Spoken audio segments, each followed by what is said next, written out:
Question for you. Do you know if your child is a fluent reader? By the end of this video, you'll know exactly how to find out. In those first few years of learning to read, typical fluency speeds can be hard to gauge. But reading fluency is hugely important for reading comprehension, as well as student motivation to read. Because when reading is a slow, laborious slog, well, you can imagine that doesn't leave much desire to do it again. And it's a vicious cycle. The good readers read a lot and get better, and the poor readers avoid reading and get worse. However, fluency is widely misunderstood by parents and educators. I'm Moira. I'm an SLP and literacy specialist from Rooted in Language, and I'm here to provide you some much needed clarity on the matter. Fluency is not just a measure of a child's reading speed. It also encompasses their ability to read words accurately. The true definition of reading fluency is rate plus accuracy. So to determine how your child's reading fluency is stacking up, you have to evaluate both their speed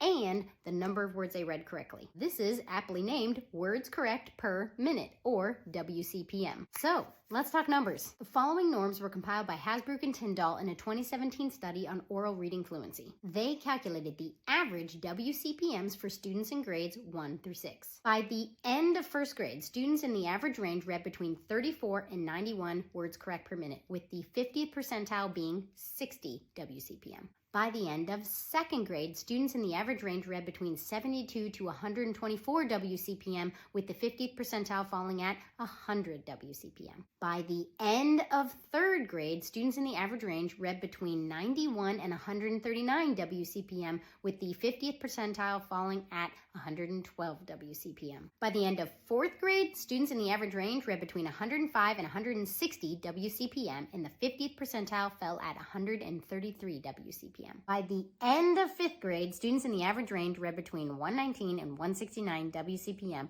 with the 50th percentile falling at 146 WCPM. And by the end of sixth grade, students in the average range read between 122 and 173 WCPM, with the 50th percentile again falling at 146 WCPM. Note that the ranges I provide in each grade reflect the average range of the bell curve between 25th and 75th percentile. But Hasbrouck and Tyndall concluded that when it comes to fluency skills, hitting that 50th percentile mark is necessary for comprehension, meaning students with fluency scores below the 50th percentile will struggle with comprehending grade level text. When it comes to fluency, the 50th percentile is a crucial dividing line for both reading comprehension and motivation to read. So, to determine your child's WCPM, follow these simple steps. First, select an unfamiliar and age-appropriate reading passage for your child to read and print a copy for you and a copy for them. 2, set a timer and have them read the passage out loud for 60 seconds. 3, as they read, follow along word for word on your printed copy and mark any inaccuracies that they make. Skipping words, guessing on words, substituting words, reading words out of order, all count as inaccuracies. If you have to help them read a word, count it as inaccurate. They could not read that independently. If they misread a word but then realize it and fix it on their own, count it as correct, but it will still impact their reading rate, so no pausing that timer. Step